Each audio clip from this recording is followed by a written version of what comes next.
All right. Welcome, everybody. Thank you so much for joining us, and Happy New Year, as it is the first. My name is Sia, and I'm a curator here at MoCDA. Today, we are speaking with Bradley G. Munkowitz, also known as GMUNK, for our How's 10 it going? questions. Yeah, it's good. I mean, it's good, and I'm really excited to be able to ask you these questions and see your very insightful answers for them. Let's So, do it. as a little bit of an introduction for you, GMUNK, GMUNK is an artist whose work spans a wide range of creative mediums, from photography to design to physical installations. He has worked with many notable companies, including Maserati, Nike, and Samsung, and has even designed the now iconic Windows 10 default desktop image. He has also collaborated on feature movies like Oblivion and Tron. So thank you so much for joining us. We really appreciate it. Right on. Great to be here. Happy New Year, everybody. Happy New Year. Can't believe we made it. 2021. Here we go. Yeah, feels great. I love New Year's. I love goals and resolutions and just like making my list, making those changes on the first. I already got my content blocker on my browser set up. It's great. Oh, ambitious. I like it. Oh, yeah. Oh, dude. Yeah, it's the best. Nothing's more inspiring than a fresh start. Yeah. 2021 feels like a good fresh start. So, all right, I'm going to hop in with the first question if you're ready. Yes. You mentioned that your ethos is driven by your desire to learn and be uncomfortable. What does being uncomfortable mean in the context of your art? It means a lot of things. I think I love throwing myself into situations that I don't know the solution to. And so when I'm directing, I'm on set and I'm basically running a set of 40 people, 20 people, 60 people. And sometimes I feel like I don't really know what I'm doing and I'm just kind of faking it. And it's kind of a beautiful feeling because it's like the best source of natural adrenaline you could ever have. It's almost like if you're in an avalanche and you're trying to figure out how to get out of it, you know? And so I apply that to all of my work. So I apply that to if I throw myself in my garage and I'm doing a shoot and I have no idea what I'm doing, but I just find my way out of it, that to me is creative adrenaline. And I kind of, like people that jump off of cliffs with squirrel suits and shit, like to feed their adrenaline. That's kind of what I do with my creativity is I just put myself in these situations where I really don't know what the solution is. And I find it. And even if it's not the perfect solution, I find a passage and that passage leads me to discovery and learnings. And that to me is what gives me the adrenaline. Yeah, definitely. That's always a moment of like self-discovery, like when you're put in situations that you don't really know. So. Yeah. Like just recently I learned this software to make height maps. So you design terrains. I'm a landscape photographer. So going in and creating digital terrains is really inspiring for me. And so then I have these height maps. It's like, okay, great. You take those into 3D program, you displace a mesh to create mountains. But then I said, oh no, what if I invert it and create canyons? And then I start animating between the height maps. So now I have melting canyons, melting valleys that I'm flying through. And then I put all my strobe lights in it. It's like, that was totally not what I intended to do with it. Like that was totally not where I said, okay, I'm going to learn these height maps so I can make canyons and morph between them. It's like, that to me is what it's all about, is just taking something that you can learn, as you're supposed to, and then just flipping it upside down. And that's a charge. My whole life is based on energy. It's all based on a feeling, a vibe, and an energy. And the energy is kind of what propels me to discover and learn and create. And the vibe is kind of what that creation feels like to myself and others. Yeah. No, absolutely. Like, Ooh, I saw Charlie had a question. I was learning a software called Gaia. It's a terrain generator. It's a node-based terrain generation software. And then I bring it into Maya. And I use displacement maps. I use Redshift displacement maps, and then you can blend them. You can blend the displacement maps with sliders, so the displacement maps change from one another, and it's super fucking cool. Yeah, definitely. Early days. I told you, Sia, we're not going to get through this. I mean, it's okay. It's all good content, so I'm here for it. But kind of pivoting to the next question, what was a pivotal moment for you as an artist? Oh my God, there's so many. Might have to choose one.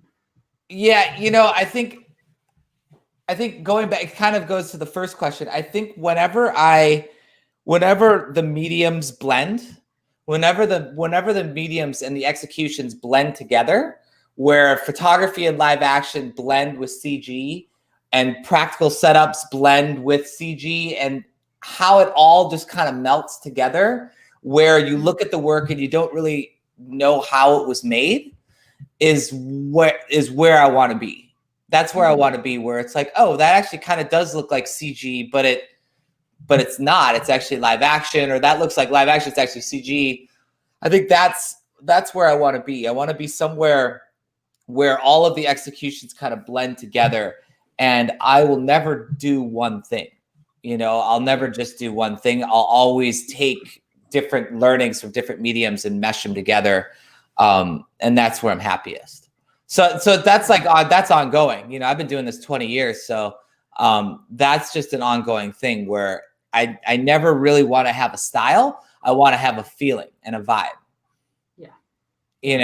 And there's subject matter that I'm very inspired by. And that actually goes back to kind of subconscious journeys that I take, where I really want to tap into that, because I know who I am on the outside, but I'm still discovering who I am on the deep inside, like the deep inside. And there's kind of only certain ways to get there. And that manifests in more about a feeling than it is about an aesthetic, and a narrative and a story to the work and to the journey.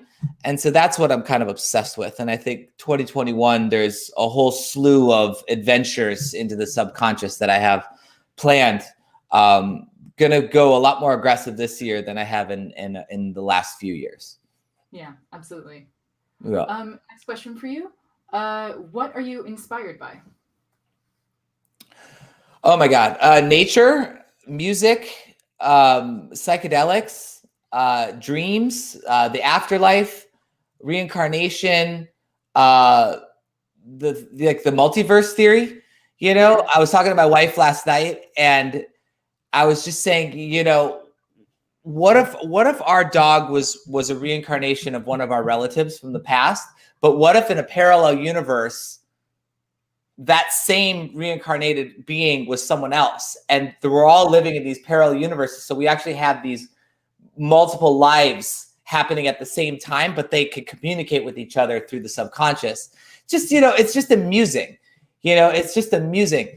But I love this idea of kind of parallel existences that are all bridged together through the subconscious. I also like networks. I love plant networks. I love fungi networks, like mycelium, like all of the different kind of flora in nature all are connected. And that bridge that all of these beings communicate with, that we don't think they can, but they actually can, is fascinating. I'm into kind of like, I'm very much into the unseen. Yeah, kind of like the extraplanar, like outside of vision that you immediately have, like what kind of else is out there?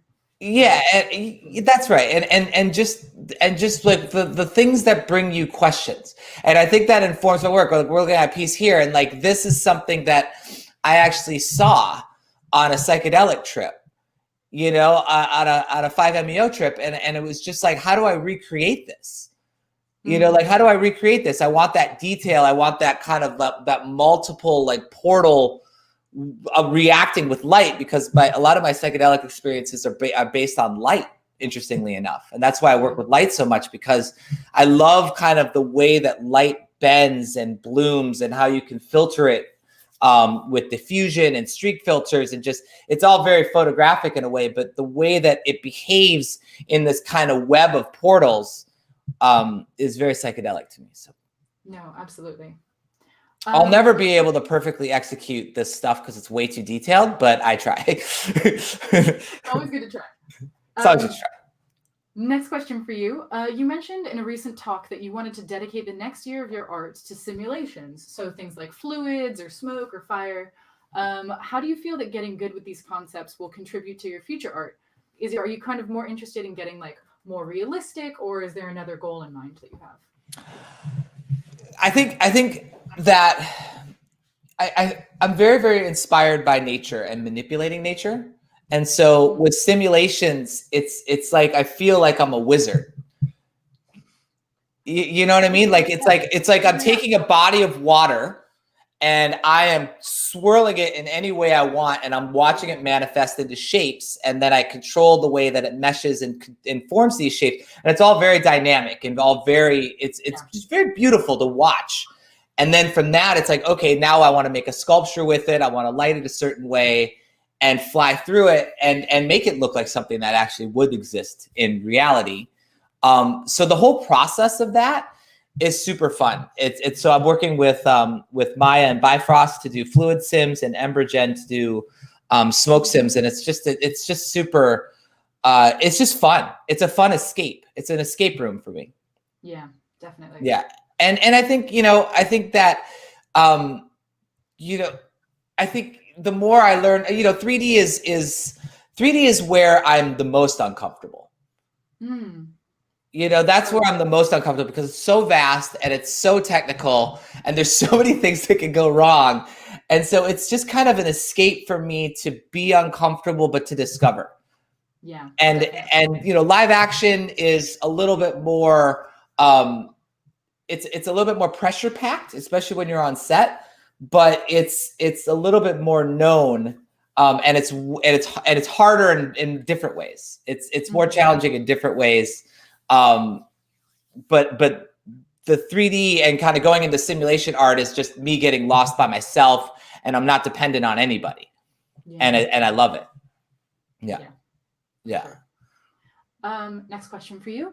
You also do a lot of visually impactful commercial work in addition to your private practice. How do you approach a commercial project differently than a private one? Does a commercial project provide any additional challenges?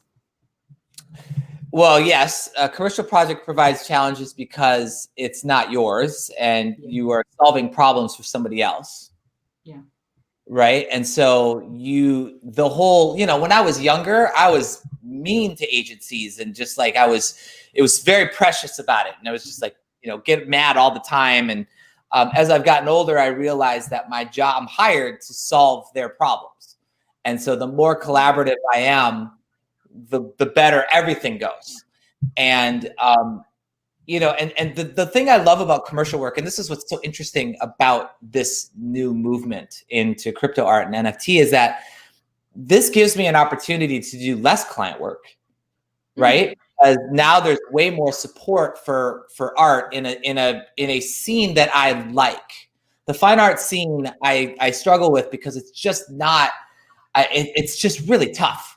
The traditional fine art scene is tough. It would be a full-time job. It's a full-time immersion, like it's full on. And I don't want to take that leap because I'm doing a lot of different things and I can't just go full-time into it. And what I like, and so what this kind of new movement allows me to do is pick and choose the client work that I really, really want to do rather than need to do. And what I like about client work, though, is it allows you to play with toys. And what I mean by that is client X says, we'll give you this amount of money to solve this problem. Oh, okay, I'm going to get a techno crane on set. I'm going to get this cinematographer on set, and we're going to fly this techno crane through this giant thing that we build. And I would never be able to do that as personal work because I wouldn't be able to pay for it. Yeah. Right. And so it's just fun to just play with toys and to you do feel like when you treat client work as solving problems, it's a fun challenge. It's not annoying at all. It's actually really fun because it's just a different set of challenges and discoveries, a different set of uncomfortable feelings, and that's kind of a beautiful thing. So I'm excited now to curate the client work and the personal work tighter in 2021. Yes. Everything's gonna be tighter. Everything's gonna be a little bit more like little bit more like, top shelf. Yeah, for sure. Yeah. Next question for you. The best tequila. Only the best tequila. Only the best tequila and mezcal this year. Only the best. Don't mess with anything else. That's right. Yeah. Next question for you. Your practice spans a lot of different mediums, from design work to live action to photographic work. Do you view each of these practices as separate explorations, or is there some unifying process behind all of them? I think there's a unifying process. I think there's it's all about how they bleed. Everything melts, and you just watch all of it swirl together. And I think that the more photographic my work becomes, that's digital, the happier I am, right? Yeah. And the more kind of digital and abstract my photographic works, the happier I become, So I want to thread the needle right through the middle of it and just have it be something that's really interesting, where it doesn't matter how it's executed. It all kind of has this similar presence, and that's my goal. Similar vibe behind it, kind of thing. Similar vibes, yeah, and the vibes are always about the subject matter, the kind of the way it exists, and obviously the music. The music is really important to me, and I've gotten, over the last 2-3 years, I'm really into like the ambient kind of drone psychedelic music now. Tones, yeah, for sure. Tones and arpeggios and analog synths and riffs, and it's just I get lost in it. I think you can always tell the energy that people bring to the work. That's what I like to do. I like to look at people's work, and I like to imagine them making it. I like to put myself in their, kind of put themselves in their shoes in the creation process. The creation process to me is the most interesting. What's the spark? What's the journey? What are the learnings? Right? Like that process is the best. And so I love to look at other art and then look at the artists themselves and kind of look at their story and really dig into what is that process of them making this piece? What is the feeling? And that's the most interesting. And so I really focused a lot on my creation process. Yeah, for sure. It's a journey. It's a journey of emotions. It's a journey of energy and time, and tons of it's tons of emotions, because there's always a point when you're making something you're like, this isn't going to work out. This isn't going to work out. This is stupid. I should do something else. I should start over. And then there's a part where you're like, this is awesome. I love this. And it's goes back and forth, nothing's ever finished. You're like, is it finished? Should I move on? It's just a wonderful adventure. And I think that, like we were talking about earlier, the creative adrenaline is kind of what it's all about. So yeah, I tap into it as much as I can. Next question for you. A lot of your recent photographic works have been inspired by landscapes, especially in California, which was actually really nice to see because I'm from Los Angeles as well. So okay. Yeah. A bit of home. But so the question for you is, where has been your favorite place to visit? Oh man, I would say probably Iceland. Oh, nice. Okay. Nothing beats Iceland. It's just, not only is it beautiful, it has this kind of mysterious, dark wizard vibe to it, where it just kind of feels evil. And evil's the wrong word, but it just has this edge to it, where and I love that. It just feels like you're on another planet. So that's definitely my favorite. And then I would say this is kind of maybe I won't even say it. Let's just talk natural lands. I loved Alaska. I love the Pacific Northwest. I live in Berkeley, so I'm Bay Area. So Alaska, Oregon, Washington, British Columbia, all up the Pacific Northwest is amazing. And then the desert, Southwestern United States is incredible. New Mexico, Arizona, Utah, just incredible. And what I like about that is you can fly a drone anywhere. So, you don't, it's state parks, you can't fly anything. You can't do anything. Everything's on lockdown, just in terms of you can't fly drones in state parks. But in Utah, you're in the middle of nowhere. In Iceland, you're in the middle of nowhere. You can just fly your drone to your heart's content. So I take big photo trips, and, I want to go to the Faroe Islands. I want to go to Scotland. I want to go to Greenland. And then I want to go to Japan. I've been to Japan a bunch, but I haven't been to Japan on a focused photo trip. But I just went to Yosemite. I shoot a lot of infrared, and the reason that I shoot infrared is I love the idea of seeing the unseen. I love the idea of seeing colors that you can't see with your eyes, and that to me is very much in tune with the subconscious, or these kind of parallel universes and the afterlife and all the stuff that we can't see. I love I love that the camera can see more than our eyes can see. Yeah, absolutely. And thermal cameras are super cool. I love thermal cameras as well. Kind of hard to get, so I lean on client work to get my hands on them. But pretty soon I'm just multitask. So yeah. But like seeing heat is fucking cool. It's really cool. It's like I love that shit too. So yeah, Hawaii is great. Hawaii's great. Yeah, but it kind of looks what you'd expect. I think to answer your question, Iceland can't beat Iceland. Always top, for sure. We're going back. I've been twice already. Yeah. Next question for you. What project are you most proud of? I would say Box. Box is a projection mapping robotic kind of illusion, if you will. And I just think that it was kind of one of those projects that it was the project that I got the most feedback from, in terms of just like, wow, you made history with this project. Like, you did something that has never been done before.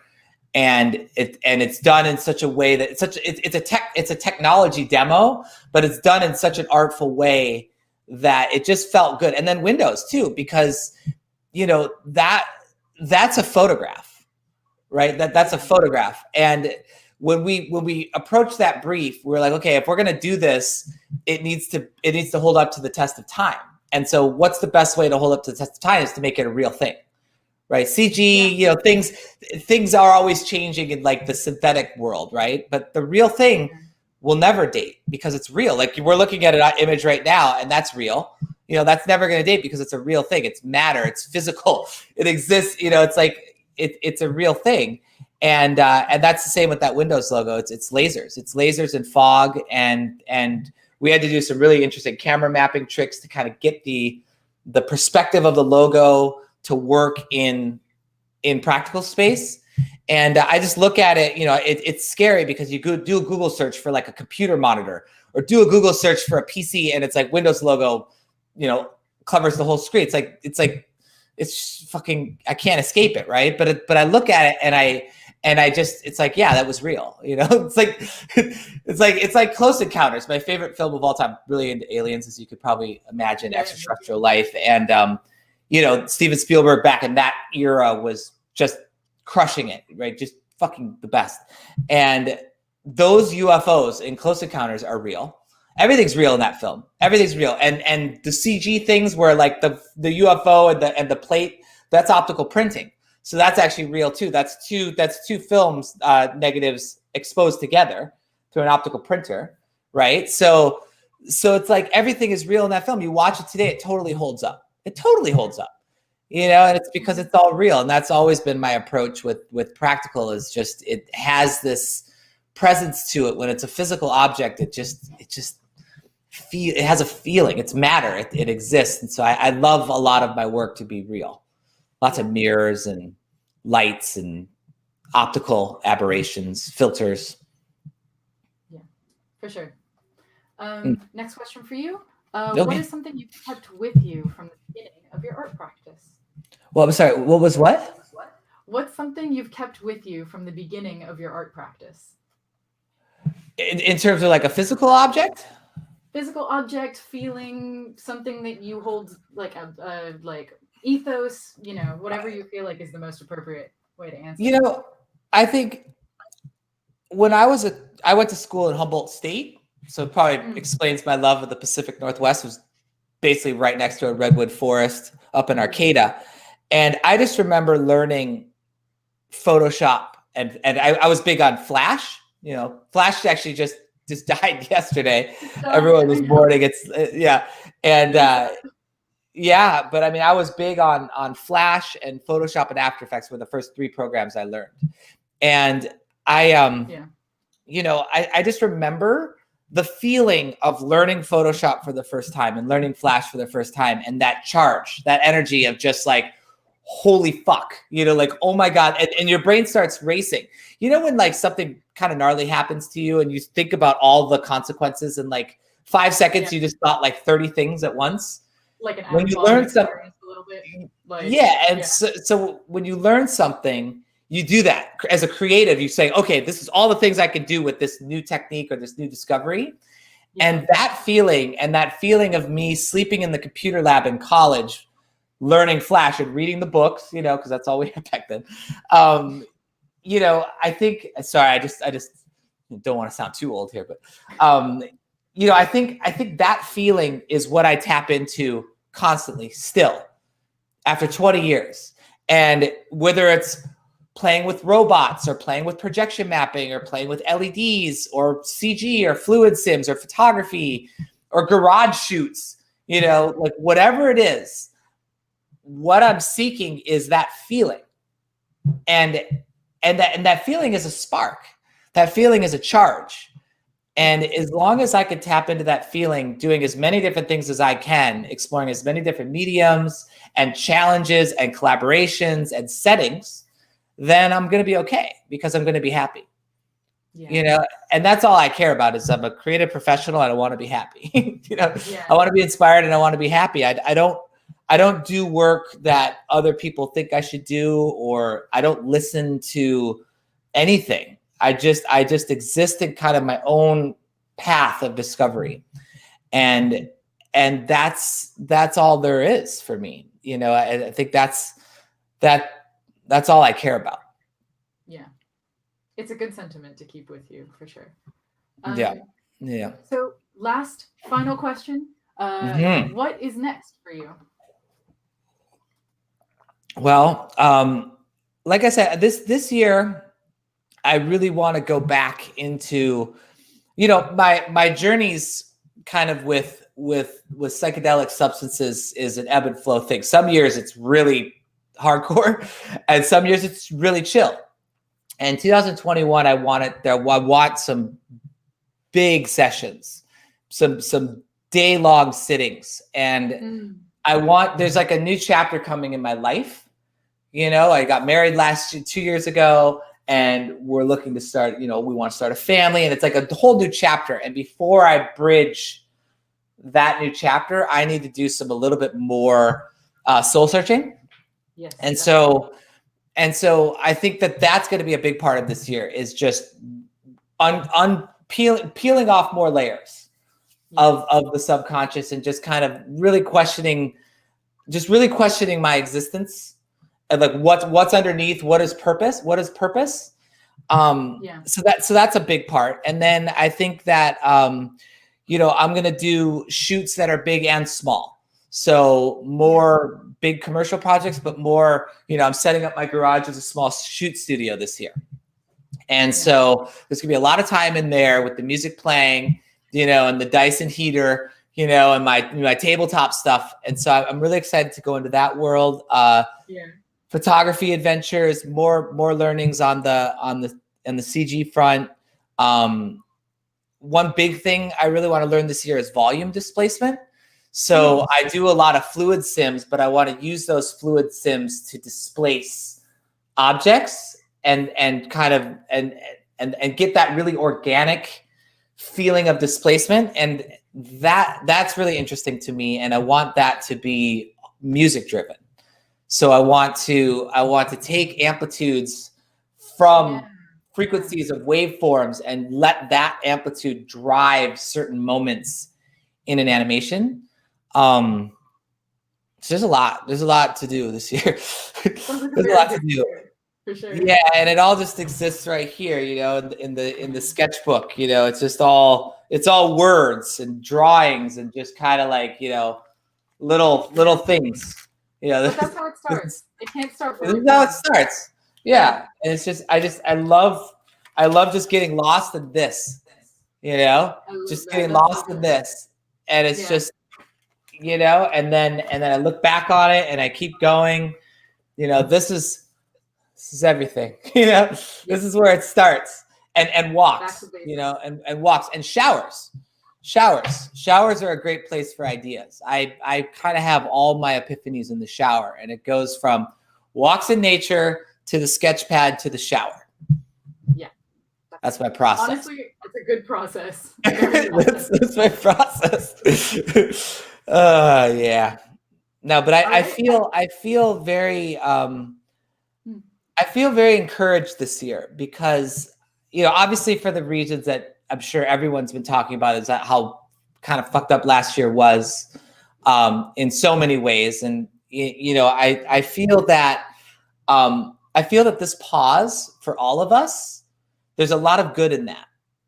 Yeah. You know, my schedule, I used to be, you know, I've filled up 3 passports in my life so far, you know, traveling all over the freaking world. And I think that being home for a year and focusing on cooking and yoga and hanging out with my wife, you know, and more thinking, more just, you know, just more.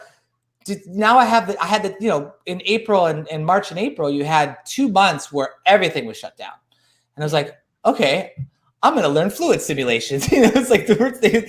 So I was watching tutorials for hours a day on how to learn fluid sims because I had the time, you know, and I think that doing less and just kind of focusing on, you know, instead of traveling and hustling and doing all these things, just doing less and taking that moment of calm and self-discovery, I think is really nice. Yeah. And so I'm excited to continue that, you know, in 2021, do less, be home more, experiment more, learn more, you know, and just get in touch with nature, get in touch with calm, and just slow down a little bit. Just be more, you know? Yeah. Just a little bit. Yeah.